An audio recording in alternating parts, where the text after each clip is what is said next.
Сайн уу бүтэмжээ? Би бүтээмжийн өгөөжийг хүртээх тогтолцооны талаар сонирхож судалж байгаа юм л да. Гэхдээ яг юу болохыг нь ойлгохгүй байна. Чи надад энгийнээр тайлбарлаж өгч чадах уу? Мэдээж. Бүтээмжийн өгөөж гэдэг нь компани илүү сайн ажиллаж, бий болгосон үн цэнэ удирдлага ажилчдтайгаа шударгаар хуваалцах тогтолцоо юм. Өөрөөр хэлэх юм бол хүмүүс урамтай, бүтээлчээр ажиллах үед өнөөдрийнхөөсөө илүү сайн ирээдүг бүтээх хамтын хичээл зүтгэл юм. Бүтээмжийг нэмэгдүүлэхийн тулд удирдлага, ажилчид хамтдаа итгэлцэл дээр суурилсан харилцаа хэрэгтэй. Хэрвээ тэд нэг зорилгын төлөө нэгдэж чадвал ашгаач нэмэгдүүлнэ, нийгэмд өгөөжөөч өгнө. Мэдлээ. Сонирхолтой санагдаж байна шүү. Харин энэ нэмэн өртөг гэдэг чинь юу вэ? Нэмэн өртөг гэдэг нь компани бүтээгдэхүүн үйлдвэрлэхдээ ашигласан түүхийн эд материал дээр нэмж бий болгосон үн цэний нийлбэр юм. Энэ нь ашигтай адилгүй ойлголт. Ашиг бол үлдэгдэл мөнгө, харин нэмэн өртөгт ажилчдын хөдөлмөр, оролцоо шууд тусгагддаг. Тэгвэл нэмэн өртөг нэмэгдэхээр компани яагаад ашигтай болдго юм бэ? Жишээлх юм бол чи түүхийн эд авлаа гэж бодъё. Тэрнийг боловсруулад бараа үйлдвэрлэж зарсан гэж төсөөл. Тэгээд бүх зарлаа хасахад үлдэж байгаа хэсэг бол нэмэн өртөг. Энэ нь байгууллагын хамтын хөдөлмөрийн дүн юм. Харин удирдлага, ажилчид бүгдээрээ хичээвэл нэмэн өртөг өснө. Тэрнтэй хамт компани ашиг ч гэсэн нэмэгдэнэ. Гэхдээ нэмэн өртөг, ашиг хоёр яг юугаараа ялгаатай юм бол? За, энгийнээр тайлбарлая. Нэмэн өртөг гэдэг бол бүтээгдэхүүн үйлдвэрлэх явцад бий болсон бүх шинэ үн цэн. Жишээлх юм бол бүтээгдэхүүнд шингэсэн ажилчдын цалин, татвар, шимтгэл, түрээс, зээл, ашиг бүгд нэмэн өртөгт ордог. Тэгээд нэмэн өртөг дотор ашиг хүртэл багтдаг юм уу? Тэглгүй яах вэ? Харин ашиг гэдэг нь нэмэн өртөг доторх үлдэгдэл хэсэг. Өөрөөр хэлбэл бүх зардлаа, цалин, татвар, бусад төлбөрөөр хасчаад компанид үлдэж байгаа мөнгийг л ашиг гэдэг байгаа хэрэг. Тэгвэл жишээ хэлж өгөөч. За, нэг барааг 100 мянган төгрөгөөр зарлаа гэж бодъё. Түүхийн эд нь 60 мянга байсан. Тэгвэл нэмэн өртөх нь 40 мянга болж байна. Тэр 40 мянга дотор ажилчдын цалин 20 мянга, татвар 10 мянга, буцаад зардал 5 мянга гэж бодъё л доо. Ингээд үлдсэн 5 мянга нь ашиг болно. Тэгэхээр нэмэн өртөг бол бүх шинэ үнц нь, ашиг бол зөвхөн үлдэж байгаа хэсэг юм байна, тийм үү? Яг зөв ойлгосон байна. Гэхдээ компаниуд зөвхөн ашиг хөөгд байдаг юм шиг надад санагддаг л да. Тэгж харагдаж болох юм. Гэхдээ үнэн дээр компани зөвхөн ашиг хөөхөөр нэг их удаан тогтвортой байж чаддаггүй. Ажилчдын цалин, татвар, зээл, үйл ажиллагааны бусад зардлыг бүгдийг тооцох ёстой. Нэмэн өртөг өндөр байх тусам ажилчдын урам зориг, байгууллагын нэр хүнд, нийгэмд оруулж байгаа хувь нэмэр ч гэсэн нэмэгддэг. Харин ашиг гэдэг нь тэр нэмэн өртгийн зөвхөн нэг хэсэг нь шүү дээ. Тэгвэл тэр бүтээмж гэж яг юу гэсэн үг юм бэ? Зүгээр илүү их ажиллах гэсэн үг гэж ойлгож болох уу? Үгүй дээ. Илүү их ажиллах биш. Илүү ухаалгаар, илүү бүтээлчээр ажиллахыг хэлж байгаа юм. Тэгэхээр бүтээмж нь байгаагаа байнга сайжруулах сэтгэлгээ. Өнөөдөр өчигдрөөс илүү, маргаашийг өнөөдрөөс илүү сайжруулах тухай ойлголт юм.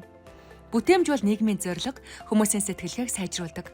Компани зөвхөн эдийн засгийн нэгж биш, нийгмийн нэгдэл юм. Энэ сэтгэлгээ үнэхээр чухал.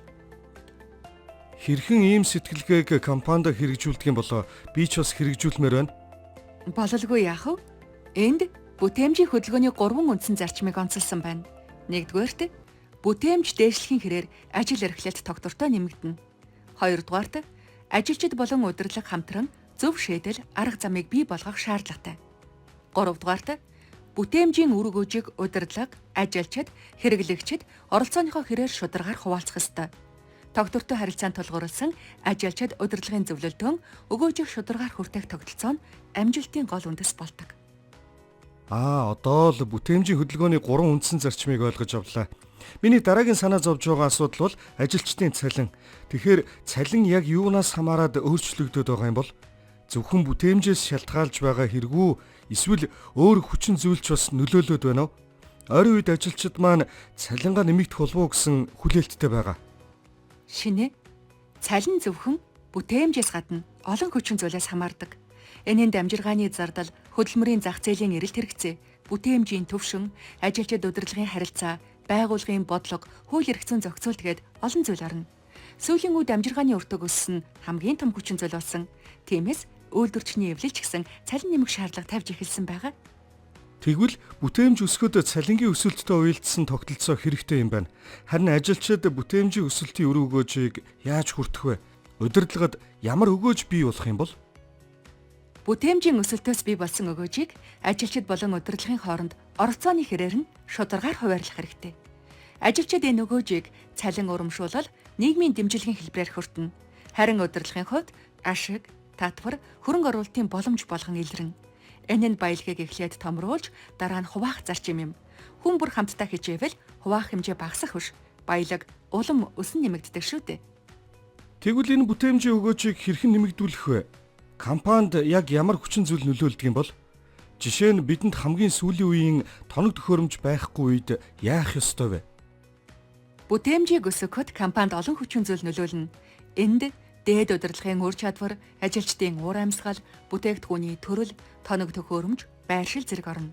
Харин хамгийн чухал нь ажилчид болон удирдлагын харилцаа юм. Харилцаа таарамжгүй бол өгөөж буурна. Тоног төхөөрөмж мэдээж чухал боловч тэрнээс чөлөөтэй ажилчдын эрмэлзэл, хүсэл зоригийг нэмэгдүүлэх нь компани жинхэнэ амжилтын түлхүүр юм. Гэхдээ бүтээмжийн өгөөж гэдэг чинь хийсэн ажлынхаа цалин авахтай адилхан биш гэж үү? Жишээ нь би илүү их ажилласан бол илүү их мөнгө авах нь зөв бидтэй. Тэгвэл яагаад заавал бүтээмжийн өгөөж гэж онцолж байгаа юм болоо? Зөв асуулт байна. Шинэ цалин бол хувь хүний гаргасан үр дүнтэй шууд холбоотой. Харин бүтээмжийн өгөөжөөс хүртэх нь компанийн нийт үр дүнгээс хамаардаг. Чи ганцаараа биш, бусадтайгаа хамтдаа хичээж байгаа. Энэ л үйл ажиллагааг өргөжлүүлэх гол хүч. Учир нь хүн бүр гүйцэтгэлийн сайжруулалтанд өөрийн хувь нэмрээ оруулдаг. Тэгвэл чи надад олон улсын компаниудын жишээ хэлж өгөөч. Тэд нар энэ тогтолцоог хэрхэн хэрэгжүүлдэг юм бол манай компани үнийг туршиж болох уу? Эсвэл бидэнд өөр арга хэрэгтэй юу? Олон компани бүтээмжийн өгөөжөө ажилчидтайгаа хуваадаг. Компаниудын 20-30% нь бүтээмжийн өгөөжөө хуваарлах тогтолцоог ашигладаг. Нийтлэг ашигладаг ерөнхий томьёог харъя. Энэ арга нь удирдлага болон ажилчдын хамтын үйл ажиллагааг дэмждэг. Өөр олон жишээ бий. Гэхдээ гол нь ажилчид болон удирдлагын хамтын зөвлөлдөөнөөр бүтээмжийн өгөөжөөс хүртээх тохиролцох явдал юм. Танай компани ч гэсэн өөрийн онцлог тохируулан ийм туршилт хийж болно. Энэ томьёо ямар ач холбогдолтой вэ? За тэгвэл жишээ болгон Японы нэгэн компани ашигладаг томьёог харуулъя. A гэдэг нь тухайн оны нийт цалин хөлс. B урд оны нийт цалин хөлс. C тухайн оны нэмэгдсэн өртөг. D урд оны нэмэгдсэн өртөг. X хувь энэ тэмдэг нь удирдлага, ажилчид хоорондын тохирсон бүтээмжийн өгөөжөөс хүртэх хувь хэмжээг илэрхийлнэ. Энэ томьёог борлуулалт, орлого, ашиг зэрэгт хэрэгжилж болно. Ингэснээр хүн бүр ойлгож, компани зорилгыг хамтдаа хэрэгжүүлэхэд чиглүүлдэг. Одоо л би жинхнээс урам зориг авлаа. Би тэгвэл өөрийнхөө компанид энэ тогтолцоог заавал хэрэгжүүлнэ. Харин хамгийн түрүүнд юуг анхаарах ёстой вэ? Бүтээмжийн өсөлтийг хэрэгжүүлэхдээ зөв цагийг сонгох нь чухал. Жишээ нь эдийн засаг өсч байгаа үед эхлэх нь илүү үр дүнтэй. Ажилчид удирдлагын зөвлөлдөөн байгуулж, дэд хороо ажиллаж байгаа бол зохион байгуулалтын сайн үндэс тавигдсан гэсэн үг. Ажилчдаа сургах, хамтд нь цуглуулж, зорилгодоо чиглүүлэх боломж бүрдүүлж байх нь амжилтын түлхүүр. Мөн итгэлцэл, нээлттэй мэдээлэл солилцоо маш чухал. Танай байгууллагт хамтын ажиллагааны дэд хороо ажиллаж байгаа бол энэ нь үнэхээр сайн суурь болж өгнө. Бүтэмжээ, чи надад их чухал мэдээлэл өглөө. Энэ тогтолцоо манай компанийн бүтээмжийн өгөөжийг нэмэгдүүлнэ гэдэгт би маш их итгэлтэй байна. Баяр хүргэе шинэ. Бүтээмжийн өгөөжийг хүртээх тогтолцоо нь ажилчдын идэвхийг нэмэгдүүлж, багийн сэтгэлгээг нэгтгэж, өрсөлдөөн бүтээлчээр ашиглаж, илүү хүн цэн бий болгодог. Хамгийн чухал нь удирдлагын хүсэл зориг, хамтын ажиллагаа. За тэгэхээр одоо бүгдээрээ эхлэхэд бэлэн үү?